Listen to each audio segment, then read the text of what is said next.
Friends, మన Telangana DSC మన 90 days ప్రోగ్రాంలో భాగంగా మనం ఫస్ట్ లెసన్ వచ్చేసి మనం ఆహారంలోని అంశాలు అనేది 6th క్లాస్ బయాలజీ నుంచి నేర్చుకోబోతున్నాం.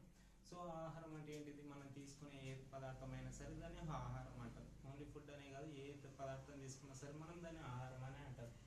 ఈ ఆహారం అనేది ఏంటిది? కొన్ని పరపోషకాలు ఉంటాయి, కొన్ని స్వయం పోషకాలు ఉంటాయి. పరపోషకాలు అంటే ఏంటిది? ఆహారం కోసం అవి తయారు చేసుకోక వేరే వాటి మీద ఆధారపడే వాటిని పరపోషకాలు అంటారు. జంతువుని మనం పరపోషకాలు అంటాం. అలాగే స్వయం పోషకాలు ఉంటాయి అని అంటే తమంతట తామే ఆహారాన్ని తయారు చేసుకుంటాయి. అవి వచ్చేసి ఏంటి అని అంటే మనకి మొక్కలు అనేటివి స్వయం పోషకాలుగా చెప్పుకోవచ్చు. ఇక్కడ ఆహారంలోని అంశాలు వచ్చేసి మనకు కార్బోహైడ్రేట్స్ ఉంటాయి, ప్రోటీన్స్ ఉంటాయి, లిపిడ్స్ ఉంటాయి, ఖనిజ లవణాలు ఉంటాయి, పీచు పదార్థాలు ఉంటాయి, వాటర్ ఉంటుంది, విటమిన్స్ ఉంటాయి. గుర్తుంచుకోండి, కార్బోహైడ్రేట్స్, ప్రోటీన్స్, లిపిడ్స్, ఖనిజ లవణాలు, పీచు పదార్థాలు, వాటర్ మరియు విటమిన్స్ ఇవన్నీ ఆహారంలో ఉంటాయి. మనం ఆహారం తయారు చేయడానికి ఎలాంటి పదార్థాలు అనేటివి యూజ్ చేస్తామని అంటే మనకి ఏ పదార్థం యూజ్ చేసినా కానీ ఆహారం తయారు చేయడానికి వాటిని ఏమంటారు అని అంటే మనం దినుసులు అని అంటాం. యాక్చువల్గా మనం ఇప్పుడు అరటిపండు ఉంది అనుకోండి, అరటిపండులో ఏముంటుంది అని అంటే పొటాషియం అనే పదార్థం ఉంటుంది. పొటాషియంని మనం కే అనే అక్షరంతో సూచిస్తాం. కే అంటే ఏంటిది? లాటిన్ భాషలో కాలియం అని అర్థం. అలాగే మనం బనానాని ఖాళీ కడుపుతో ఎప్పుడు కూడా తినదు, ఎందుకంటే అందులో ఉండే షుగర్ వల్ల మనకి ఎఫెక్ట్ అయ్యే ప్రాబ్లం ఉంది. సో దాన్ని మనం ఏం చేయాలని అంటే ప్రోటీన్స్ ఉన్న ఆహారంతో తీసుకోవాలి. ప్రోటీన్స్ ఉన్న ఆహారం ఏంటి మరి? పాలు కానీ గుడ్లు కానీ అవన్నీ ప్రోటీన్స్ ఉండే ఆహారాలు. ఇక్కడ కార్బోహైడ్రేట్స్ ఉండే ఆహారాలు ఏంటి మనకి? వరి కానీ, గోధుమ కానీ, మొక్కజొన్న కానీ, వరి ఉండేటి మనకి కార్బోహైడ్రేట్స్. లిపిడ్స్ అనే ఏంటి? మాంసం కానీ, కొవ్వు, మాంసం, చేపలు అవన్నీ ఇవి మనకి లిపిడ్స్ అనేటివి ఉంటాయి. తర్వాత ఖనిజ లవణాలు వచ్చేసి భాస్వరం అలాంటివన్నీ మనకు ఖనిజ లవణాల కిందకి వస్తాయి. సో ఫస్ట్ కార్బోహైడ్రేట్స్ గురించి తెలుసుకుందాం. కార్బోహైడ్రేట్స్ అంటే ఏంటివి? మనకి శక్తిని ఇవ్వడానికి ఉపయోగపడే పదార్థాలు ఏమంటారు అంటే కార్బోహైడ్రేట్స్ అని అంటారు. లిపిడ్స్ మరియు కార్బోహైడ్రేట్స్ అనేటివి శక్తిని ఇవ్వడానికి ఉపయోగపడతాయి. సో ఇందులో మనకి ఫస్ట్ కార్బోహైడ్రేట్స్ గురించి తెలుసుకుందాం. ఎక్కువ శాతం అనేది మన కార్బోహైడ్రేట్స్ రూపంలోనే శక్తి అనేది తయారవుతుంది. ఎందుకనంటే గ్లూకోజ్ రూపంలో తయారవుతుంది. ఇక్కడ వచ్చేసి కార్బోహైడ్రేట్స్ని మనం రెండు రకాలుగా రాయొచ్చు. ఒకటి సింపుల్ కార్బోహైడ్రేట్స్గా రాయొచ్చు, రెండోది వచ్చేసి కాంప్లెక్స్ కార్బోహైడ్రేట్స్గా రాయొచ్చు. ఈ సింపుల్ అని అంటే మామూలు కార్బోహైడ్రేట్స్, సాధారణ కార్బోహైడ్రేట్స్, సంక్లిష్ట కార్బోహైడ్రేట్స్ అని అంటారు. సరళ కార్బోహైడ్రేట్లు, సంక్లిష్ట కార్బోహైడ్రేట్స్ అంటారు. ఈ సరళ కార్బోహైడ్రేట్స్లో మళ్ళీ మోనోసాకరైడ్స్ ఉంటాయి, డైసాకరైడ్స్ ఉంటాయి. మనకి పక్కన ఫోటో వస్తుంది చూడండి మీరు కూడా. మోనోసాకరైడ్స్లో వచ్చేసి గ్లూకోజ్ ఉంటుంది, ఫ్రక్టోజ్ ఉంటుంది, గ్యాలక్టోజ్ ఉంటుంది. అని అంటే ఒకటే చైన్ ఉంటుంది ఇందులో, గ్లూకోజ్, ఫ్రక్టోజ్, గ్యాలక్టోజ్. అలాగే మనకి డైసాకరైడ్స్లో వచ్చేసి మనకి సుక్రోజ్ అనేది ఒకటి ఉంటుంది. తర్వాత మనకి కాంప్లెక్స్ కార్బోహైడ్రేట్స్ లాంటి సంక్లిష్ట కార్బోహైడ్రేట్స్లో వచ్చేసి మనకి పాలీసాకరైడ్స్ ఉంటాయి. పాలీసాకరైడ్స్ మనకి స్టార్చ్ కానీ, సెల్యులోజ్ కానీ ఉంటాయి. తర్వాత మనకి ఈ కార్బోహైడ్రేట్స్ టెస్ట్ చేయడానికి ఏం చేస్తామనంటే ఫుడ్ ప్లస్ సజల అయోడిన్ ద్రావణం అనేది ఒకటి తీసుకొని దానికి ఫుడ్ని కలుపుతాం. సో దానికి ఫుడ్ని కలపడం వల్ల ఏమైపోతుంది అంటే దాని యొక్క రంగు అనేది నీలి నలుపు రంగులోకి వస్తుంది. సో ఇలా నీలి నలుపు రంగులోకి వస్తే మనకి ఏమున్నట్టు? కార్బోహైడ్రేట్స్ ఉన్నట్టు. సో అర్థమవుతుంది కదా. తర్వాత వచ్చేసి మనకి ప్రోటీన్స్ని మనం మాంసకృత్తులు అని అంటాం. ఈ మాంసకృత్తుల్ని building blocks of the body అంటారు, అంటే శరీర నిర్మాణానికి ఉపయోగపడతాయి ఇవి వచ్చేసి. తర్వాత ఈ ప్రోటీన్స్ వచ్చేసి మనకి 8 టైప్స్ ఉంటాయి. మనకి పక్కన ఇమేజ్ అనేది ఫామ్ అవుతుంది చూడండి. 8 రకాలైన ప్రోటీన్స్ ఉంటాయి. హైడ్రోలైటిక్ ఎంజైమ్స్ అని, ఎంజైమాటిక్ ప్రోటీన్స్ అని, తర్వాత మనకి డిరైవబుల్ ప్రోటీన్స్ అని, అలా రకరకాలుగా ఉంటాయి. ఈ ప్రోటీన్స్ అనేటివి మనకి శరీర నిర్మాణానికి తోడ్పడతాయి. ప్రోటీన్స్ అనేటివి సాధారణంగా ఎక్కడ ఉంటాయి అని అంటే మనకి రైబోజోమ్లు అనేటివి ప్రోటీన్ల సంశ్లేషణ అనేది చేస్తుంది. గుర్తుంచుకోండి, ప్రతి పాయింట్ ఇంపార్టెంటే. తర్వాత వచ్చేసి లిపిడ్స్ అనే మనం కొవ్వులు అని అంటాం. కొవ్వులు ఎక్కువగా మనకి చేపల్లో, మనకి మాంసము అలాంటి పదార్థాల్లో మనకి కొవ్వులు ఎక్కువగా ఉంటాయి. కొవ్వులు అనేటివి మన శరీరంలో ఎక్కువగా ఎక్కడ నిల్వ ఉంటుందంటే చర్మం కింద ఎడిపోజ్ అనే కణజాలం ఉంటుంది. చర్మం కింద మనకి ఎడిపోజ్ అనే కణజాలం ఉంటుంది. సో దాంట్లో ఎక్కువగా మనకి ఈ లిపిడ్స్ అనేవి ఉంటాయి. ఈ లిపిడ్స్ని ఫస్ట్ ప్రోటీన్స్ని చేయడానికి ఏంటిదనంటే 10 గ్రాముల మనకి ఫుడ్ తీసుకోవాలి. కొద్దిగా ఫుడ్ తీసుకొని ఆ ఫుడ్కి కాపర్ సల్ఫేట్ 10 ml అనేది కాపర్ సల్ఫేట్ ద్రావణం తీసుకొని అలాగే కాస్టిక్ సోడా తీసుకోవాలి. 10 ml ఆఫ్ కాస్టిక్ సోడా. ఈ మూడింటిని ఆహారాన్ని కలిపినప్పుడు దాని యొక్క రంగు అనేది వైలెట్ కలర్ అంటే ఊదా రంగులోకి మారితే అందులో మనకి ప్రోటీన్స్ ఉన్నట్టు. 10 grams ఆఫ్ ఫుడ్ తీసుకొని 10 ml ఆఫ్ కాపర్ సల్ఫేట్ తీసుకొని 10 ml ఆఫ్ కాస్టిక్ సోడా తీసుకుంటే ఆహారాన్ని కలిపితే ఊదా రంగులోకి మారింది అనుకోండి, దాంట్లో ప్రోటీన్స్ ఉన్నట్టు. తర్వాత వచ్చేసి లిపిడ్స్ గురించి మనం చెప్పుకున్నాం కదా. ఈ లిపిడ్స్లో కూడా మనకి 5 రకాలైన లిపిడ్స్ ఉంటాయి. మనకి స్టీరాల్స్ కానీ, వ్యాక్సిస్ కానీ, ఫాస్ఫోలిపిడ్స్ కానీ ఇలా రకరకాలుగా ఉంటాయి. మనకి పక్కన చార్ట్ వస్తుంది చూడండి. ఇందులో వచ్చేసి మనకి ఏం చేయాలంటే ఒక కాగితానికి బాగా రాసినాం అనుకోండి, అది వైట్గా వచ్చింది అనుకోండి నూనెలాగా, దాంట్లో మనకి లిపిడ్స్ ఉన్నట్టు. తర్వాత ఖనిజ లవణాలు అని అంటే మనకి కాల్షియం కానీ భాస్వరం కానీ ఏవైనా సరే మనకి ఖనిజ లవణాల కిందకి వస్తాయి. ఈ ఖనిజ లవణాలు ఎందుకు ఉపయోగపడతాయి అని అంటే మన శరీరంలో రక్త ప్రసరణ వ్యవస్థని అభివృద్ధి చేయడానికి ఉపయోగపడతాయి. ఖనిజ లవణాలు మనకి రక్త ప్రసరణ వ్యవస్థని అభివృద్ధి చేయడానికి ఉపయోగపడతాయి. అలాగే పీచు పదార్థాలు అని అంటారు. పీచు పదార్థాలు అని అంటే మనకి బెరడు కానీ బెండ కానీ అలాంటి పదార్థాలు, చిక్కుడు కానీ తీసినప్పుడు మనకు ఒక సన్నటి దారం లెక్క వస్తుంది కదా, వాటినే పీచు పదార్థాలు అంటారు. ఈ పీచు పదార్థాలు ఏముంటుంది అని అంటే మనకి మలబద్ధకాన్ని నివారిస్తాయి. పీచు పదార్థాలు వచ్చేసి మనకి మలబద్ధకాన్ని నివారిస్తాయి. ఈ పీచు పదార్థాలు అనేవి జీర్ణక్రియకి ఎక్కువగా తోడ్పడతాయి. జీర్ణక్రియకి ఎక్కువగా తోడ్పడేది ఇంకొకటి ఏంటి అంటే చికోరి అనేది జీర్ణ వ్యవస్థకు మరియు రక్త ప్రసరణ వ్యవస్థకి ఎక్కువగా ఉపయోగపడుతుంది. అలాగే ఉల్లిపాయలు కూడా యాంటీ ఆక్సిడెంట్లు అనేటివి ఉంటాయి. ఉల్లిపాయకి ఏమేమి గుణాలు ఉంటాయంటే యాంటీస్టిక్, ఇక్కడ రాసుకోండి, యాంటీస్టిక్, యాంటీవైరల్, యాంటీ ఎలర్జిక్. ఉల్లిపాయకు వచ్చేసి ఈ గుణాలు ఉంటాయి. తర్వాత వచ్చేసి మనకి చిలకడ దుంపలో రక్తాన్ని శుద్ధి చేసే కెరోటినాయిడ్లు అనేటివి అధికంగా ఉంటాయి. చిలకడ దుంప తెలుసు కదా మనకి, అందులో రక్తాన్ని శుద్ధి చేసే కెరోటినాయిడ్లు అనేది అధికంగా ఉంటాయి. తర్వాత వాటర్ వచ్చేసి మనకి స్వెట్ గ్లాండ్స్ ద్వారా మరియు మూత్రం ద్వారా బయటికి వెళ్ళిపోతాయి అన్నట్టు. తర్వాత మనకి విటమిన్స్ అనేటివి ఉంటాయి. విటమిన్లను కనుగొనే శాస్త్రవేత్త పేరు ఏంటి అంటే ఫంక్ అనే శాస్త్రవేత్త విటమిన్లను కనుక్కున్నాడు.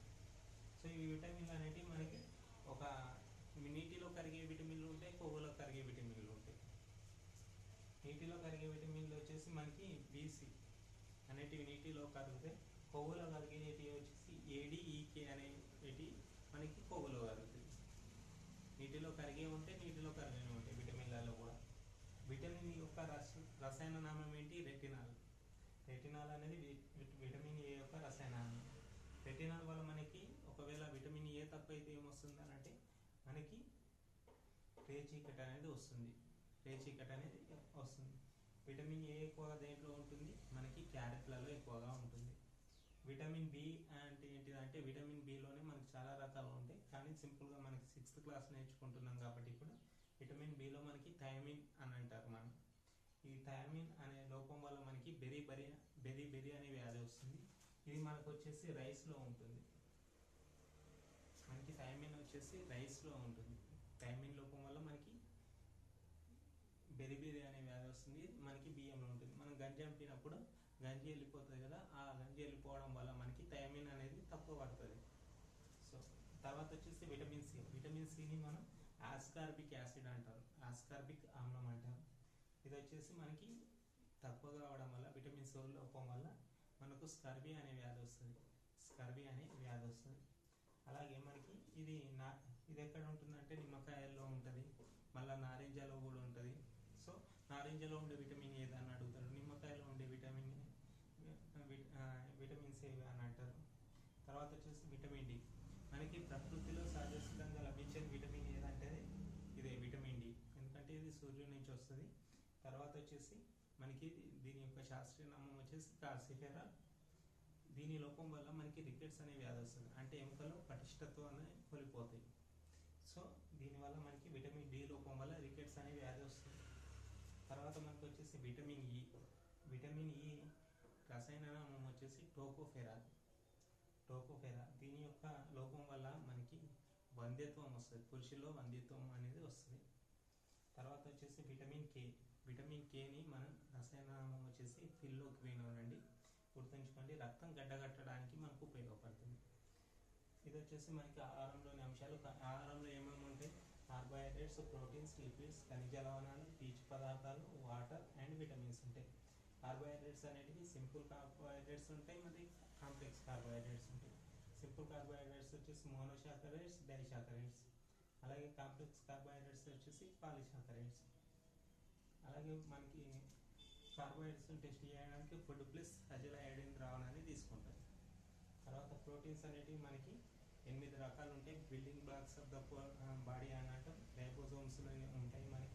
మనకి ఈ ప్రోటీన్ల పరీక్షకు వచ్చేసి 10 grams ఆఫ్ ఫుడ్ తీసుకొని 10 ml ఆఫ్ కాపర్ సల్ఫేట్ తీసుకొని 10 ml ఆఫ్ కాస్టిక్ సోడా తీసుకొని కలిపితే ఉదా రంగులోకి మారితే మనకి ప్రోటీన్స్ ఉన్నట్టు.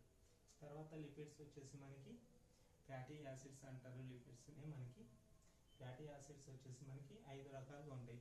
స్టీరాల్స్ కానీ, ఫాస్ఫోలిపిడ్స్ కానీ, వ్యాక్సిస్ కానీ, అవన్నీ వచ్చేసి బాగా నూనెతోటి చేస్తే అదొక నూనెలాగా మెరిస్తే ఇందులో లిపిడ్స్ ఉన్నట్టు. ఖనిజ లవణాలు వచ్చేసి ఫాస్ఫరస్ కానీ, కాల్షియం కానీ, పొటాషియం కానీ, ఇలా మనం చెప్పుకున్న మూలకాలు కానీ ఖనిజ లవణాలు కిందకి వస్తాయి. పీచు పదార్థాలు వచ్చేసి మనకి బెండ బిరడ కానీ ఉండే దాంట్లో పీచు పదార్థాలు అంటారు. ఇవి మలబద్ధకాన్ని నివారించడానికి ఉపయోగపడతాయి. తర్వాత వచ్చేసి మనకి చెప్పుకున్నట్లనే చికోరి అనేది కానీ, ఉల్లిపాయలు కానీ, తర్వాత ఇందులో వచ్చేసి వాటర్లో మనకి స్వెట్ గ్లాండ్స్ ద్వారా విడుదల అవుతుంది. సో విటమిన్స్ వచ్చేసి మనకి ఈ రకంగా కొవ్వులో కరిగే విటమిన్స్ ఉంటాయి, నీటిలో కరిగే విటమిన్స్. నీటిలో కరిగే విటమిన్స్ ఏంటి అంటే బీసీ అండి. కొవ్వులో కరిగే విటమిన్స్ అంటే ఏడిఈకే. ఇవన్నీ మనకి చెప్పుకున్న లెసన్స్. మీరందరూ ఉండండి. ఇంకొక టాపిక్ మనం బయాలజీ మెథడాలజీ చెప్పుకుందాం 1 minute.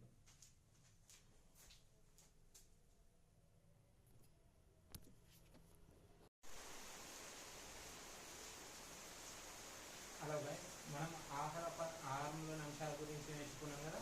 సో ఆ టాపిక్ అయిపోయింది. సో నెక్స్ట్ వచ్చేసి మనకి బయాలజీ మెథడ్లో నుంచి యూనిట్ 1లో ఉన్న కొద్దిగా ఇన్ఫర్మేషన్ అనేది, ఫస్ట్ యూనిట్లో ఉన్న ఇన్ఫర్మేషన్ అనేది మనం పార్ట్స్లో విభజిస్తూ నేర్చుకుందాం. అలా అయితే మనకి 90 daysలో ఈజీగా మనకి మెథడాలజీ కూడా అయిపోతుంది. ఫస్ట్ లెసన్ వచ్చేసి మనకి నేచర్ ఆఫ్ బయాలజికల్ సైన్స్ అని అంటే బయాలజికల్ సైన్స్ స్వభావం ఎలా ఉంటుంది అని అంటే జీవశాస్త్రం యొక్క స్వభావం ఎలా ఉంటుంది, దాని అర్థం ఏంటిది అనేది మనం ఈ క్లాస్లో నేర్చుకోబోతున్నాం. సో మనకి సైన్స్ అనే పదం అని అంటే మనకి సైన్స్ అనే పదం అనేది లాటిన్ వర్డ్ నుంచి వచ్చింది. ఈ లాటిన్ వర్బ్ ప్రకారం మనం సైన్స్ని మనం టునో అని చెప్పుకోవచ్చు, అంటే తెలుసుకోవడం అని చెప్పుకోవచ్చు. సైన్స్కి మీనింగ్ ఏంటి అని అంటే తెలుసుకోవడం అని చెప్పుకోవచ్చు. అలాగే లాటిన్ నౌన్ ప్రకారం వచ్చేసి సైన్స్కి మీనింగ్ నాలెడ్జ్ అని అంటే జ్ఞానం అని అర్థం. నాలెడ్జ్ అంటే జ్ఞానము అని అర్థం. తెలుసుకోవడం లేదా జ్ఞానాన్ని మనం సైన్స్లో చెప్పుకోవచ్చు ఇక్కడ వచ్చేసి. తర్వాత వచ్చేసి మనకి observation of surrounding and getting information అని ఉంది. అబ్జర్వేషన్ ఆఫ్ సరౌండింగ్ అని అంటే మన జీవితంలో ప్రతి దగ్గర మనం అబ్జర్వేషన్ చేస్తుంటాము. ఒక పరిస్థితి జరుగుతూ ఉంటుంది, ఒక యానిమల్ మూవ్ అవుతూ ఉంటుంది. సో ఇదంతా కూడా మనకి అబ్జర్వేషన్ వల్లనే వస్తుంది. ఒక కణం అనేది కదులుతూ ఉంటే మనం ఏం చేస్తాము, అలాంటి అనేది మనకి అబ్జర్వేషన్ అంటే ఎందుకు నడుస్తుంది, ఎలా నడుస్తుంది, ఈ క్వశ్చన్ అనేది మన దాంట్లో రేజ్ అవుతుంది కదా, దాన్ని మనం అబ్జర్వేషన్ అని అంటారు. Observation and getting information. Getting information అంటే అది ఎలా నడుస్తుంది, ఎందుకు నడుస్తుంది అని అంటే సైన్స్ ఏది గుడ్డి అని అమ్మాలి కదా. సో దాన్ని ఏం చేస్తామనంటే ఇన్ఫర్మేషన్ అనేది గ్యాదర్ చేయాలి అని అంటే దానికి ఏమన్నా సైంటిఫిక్ ఎక్స్పెరిమెంట్స్ చేయాల్సి ఉంటుంది. సో వచ్చేసి సైన్స్ అనేది ఏ దాని విషయం కూడా గుడ్డిగా నమ్మదు అనేది ఇక్కడ మనం అర్థం చేసుకోవాలి. Investigation of phenomena and existing theories comparison అని అంటే ఒక థియరీ వచ్చిందని అనుకోండి, అది ఇంతకుముందు ఉన్న థియరీస్తో కంపేర్ చేస్తే కొత్తగా ఉందా, లేకపోతే దాన్ని ఏమన్నా పాడు చేస్తుందా, లేకపోతే కొత్త కొత్త అంశాలు ఏమన్నా ఉన్నాయా అనేది చూసుకోవాలి. లేకపోతే ఆల్రెడీ కనుక్కున్న అంశాలు ఏమన్నా ఉన్నాయా అని కూడా చూసుకోవాలి. ఇది వచ్చేసి మనకి సైన్స్. సైన్స్ని మనం సిస్టమేటిక్ ఆర్గనైజేషనల్ అని అంటారు. అని అంటే ఒక సిస్టమ్ ప్రకారం ఉంటుంది. సైన్స్ ఎలా పడితే అలా ఉండదు, ఒక సిస్టమ్ ప్రకారం ఉంటుంది. మనం చూసుకున్నట్లయితే ప్రోటోజోవా, పోరిఫెరా, సిలిండరేటా, నెమటోడా, తర్వాత ప్లాటిహెల్మింథస్ అని ఇలా ప్రతి దానికి ఎందుకు వర్గాలుగా చేస్తాం, ఒక సిస్టమేటిక్గా ఉంటుంది. ఎందుకంటే ఈ జీవి తర్వాత ఈ జీవి వచ్చిందని మనకి సైంటిఫిక్గా నిరూపించబడింది. సో సైన్స్ అనేది మనకి సిస్టమేటిక్ గా ఉంటుంది. తర్వాత వచ్చేసి మనకి టూల్స్ ఆఫ్ సైన్స్ అంటే మనం సైన్స్ ని ఎన్ని రకాలుగా చేస్తామనేది మనకి టూల్స్ ఆఫ్ సైన్స్. ఫస్ట్ వచ్చేసి అబ్జర్వేషన్. మనం ఏదన్నా విషయాన్ని కనుక్కోవాలంటే ఏం చేయాలి?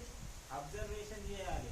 అంటే ఇప్పుడు మనకు ఒక కొత్త జ్ఞానం కావాలనుకోండి, కొత్త కాన్సెప్ట్ వచ్చిందని అనుకోండి, దాని గురించి మనం అబ్జర్వ్ చేస్తుంటాం, దాని గురించి ఆలోచిస్తుంటాం. ఆ ఆలోచించే ప్రక్రియని ఏమంటారు అన్నది అబ్జర్వేషన్ అని అంటాము. తర్వాత మెజర్మెంట్ అంటే ఇప్పుడు వర్షం పడుతుంది కదా, ఈ వర్షం ఎందుకు పడుతుంది, ఈ వర్షానికి పడడానికి గల కారణం ఏంటి, ఈ వర్షాలు ఇక్కడనే పడతాయా వేరే దగ్గర ఎక్కడైనా పడతాయా అనేది మనం కంపేర్ చేసుకుంటాం కదా. అలా కంపేర్ చేసుకునే దాన్ని మనం మెజర్మెంట్ అని అంటాము. తర్వాత వచ్చేసి ఐడెంటిఫికేషన్.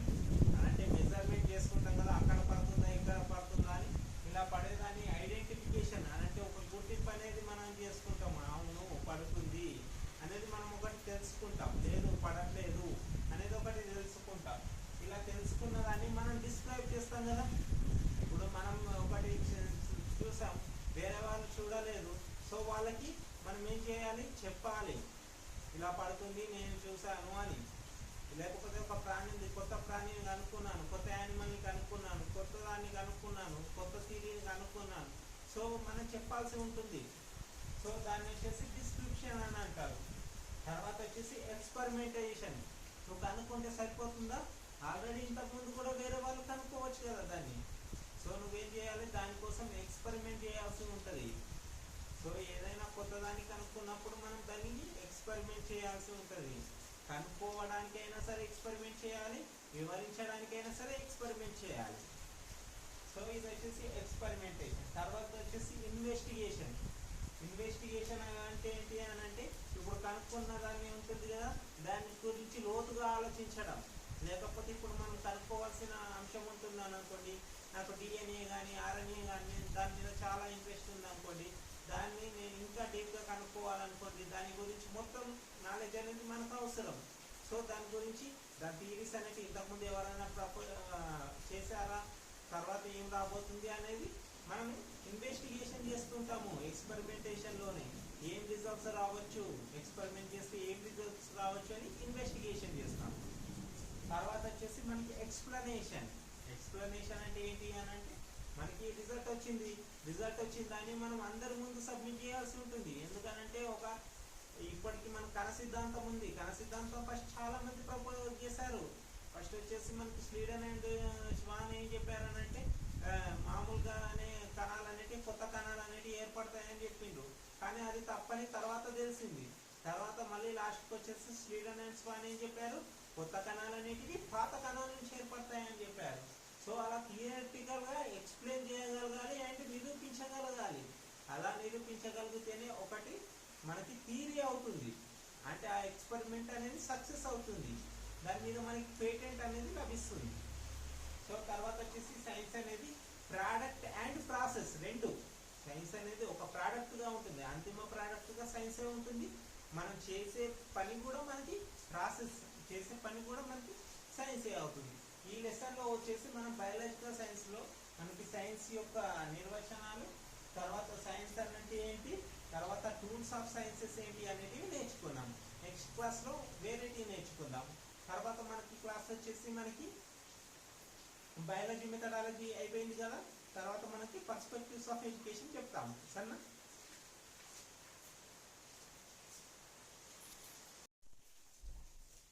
TGDSC 90 డేస్లో ప్రోగ్రామ్ భాగంలో మనకి ఆహారంలోని అంశాలు అయిపోయింది, బయాలజీ మెథడాలజీ అయిపోయింది. తర్వాత వచ్చేసి మనకి పర్స్పెక్టివ్స్ ఆఫ్ ఎడ్యుకేషన్లో ఫస్ట్ లెసన్ విద్యా దృక్పథాలు. ఇందులో వచ్చేసి విద్య యొక్క అర్థం, విద్య నిర్వచనం అనేది ఇప్పుడు చూద్దాం. విద్య అనేది పరిమితార్థం, విస్తృతార్థంలో మనం అర్థం ఏంటిది అనేది చూద్దాం. పరిమితార్థంలో ఏంటిదనంటే విద్య యొక్క నిర్వచనం వచ్చేసి వ్యక్తిత్వ అభివృద్ధి. వ్యక్తి యొక్క అభివృద్ధిని ఏమంటామనంటే మనం విద్య అని చెప్పుకోవచ్చు.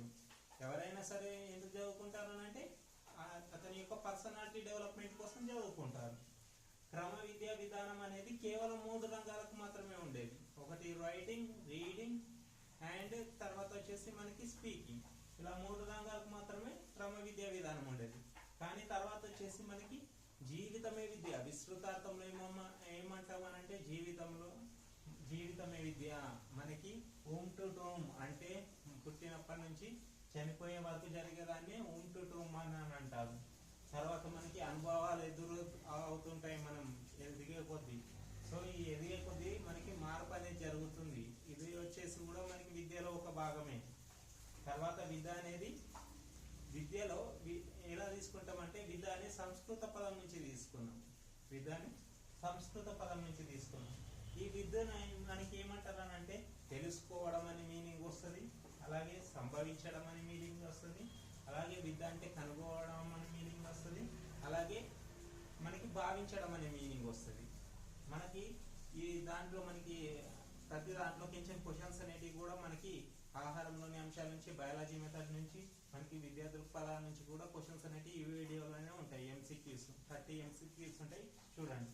తర్వాత మనకి ఎడ్యుకేషన్ ని ఎలా చెప్పారు, ఎడ్యుకేషన్ ని మనకి రెండు రకాలుగా లాటిన్ వర్డ్ నుంచి వచ్చింది. దీని యొక్క లాటిన్ వర్డ్ వచ్చేసి ఎడ్యుసేర్. ఎడ్యు అంటే అవుట్ ఆఫ్ అని అంటే దారి చూపగలిగిందే విద్య అని. మన ఎడ్యుసేర్ అంటే దారి చూపగలిగిందే విద్య అని. ఈ విద్య గురించి కొంతమంది నిర్వచనాలు ఇచ్చారు. దానికి కోర్స్ వచ్చేటి ఇక్కడ రాశాను. సోక్రటీస్ సత్యం అనంటే సత్యమైనదే విద్య అనంటే నిజం చెప్పేది మాత్రమే విద్య అని ఇక్కడ సోక్రటీస్ పేర్కొన్నాడు కాబట్టి సోక్రటీస్ సత్యం అని చెప్పుకోవచ్చు. అలాగే ప్లేట్ లో సంతోషం అంటే మన ప్లేట్ లో ఆహారం పెడతాం ఏమైతుంది, మనం సంతోషంగా ఫీల్ అవుతాం. సో ప్లేటో ఏమని చెప్పిండు, సంతోషమే విద్య అని చెప్పిండు. అలాగే మనకి అరిస్టాటిల్ దృఢమైన శరీరం, మీరు ఎవరైనా మూవీ చూస్తుంటే అరిస్టాటిల్ కి దృఢమైన శరీరం అనేది ఉంటది, హాలీవుడ్ మూవీస్ లో ఉంటాడు. సో అందుకే అరిస్టాటిల్ దృఢమైన శరీరం అని చెప్పినాం. తర్వాత వచ్చేసి పెస్టాలజీ వికాసం అంటే వికాసం మనం చెప్పుకుంటాం కదా టెట్లో డిఎస్సిలో వికాసం గురించి, మానవ యొక్క సంపూర్ణ మూర్తిమత్వ అభివృద్ధి వికాసం అని. సో పెస్టాలజీ ఏం చెప్పిండు, వికాసమే విద్య అని చెప్పిండు. తర్వాత వచ్చేసి ప్రోబెల్ జీవి అని చెప్పిండు, జీవి అనేదే విద్య అని చెప్పిండు. జీవి తనంతట తాను నేర్చుకునేదే విద్య అని చెప్పిండు ప్రోబెల్. తెలుసు కదా మనకి ప్రోబెల్ గురించి.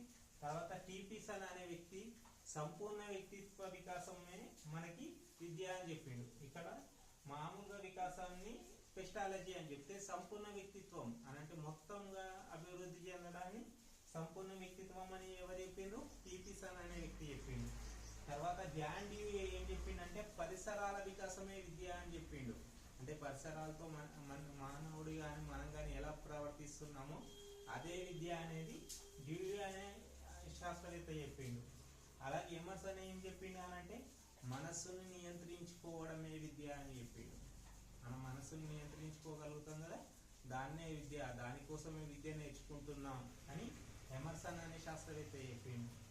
తర్వాత డెకార్ట్ ఆలోచన విద్య అన్నాడు. ఆలోచనే విద్య అనంటే మనం ఆలోచిస్తుంటాం కదా మూర్తాంశాల గురించి అమూర్తాంశాల గురించి. సో ఆలోచించే జ్ఞానాన్ని మనం విద్య అంటారని డెకార్ట్ అనే శాస్త్రవేత్త చెప్పిండు. అలాగే స్పెన్సర్ అనే శాస్త్రవేత్త ఏం చెప్పిండంటే మన ఓల్డ్ టైం అనేది సంపూర్ణ జీవితం అనేది విద్య అని చెప్పిండు. సో ఇవి వచ్చేసి మనకి విద్య యొక్క అర్థాలు, విద్య యొక్క నిర్వచనాలు. కింద మనకి MCQs ఉంటాయి, తర్వాత అవి చేయండి. నెక్స్ట్ డే తర్వాత వచ్చేసి మనకి సెకండ్ లెసన్ వస్తుంది. తర్వాత దీని కంటిన్యూషన్ పార్ట్స్ అనేవి డైలీ అప్లోడ్ చేస్తుంటాను. చూడండి, లైక్ చేయండి, షేర్ చేయండి, సబ్స్క్రైబ్ చేయండి. Thank you guys.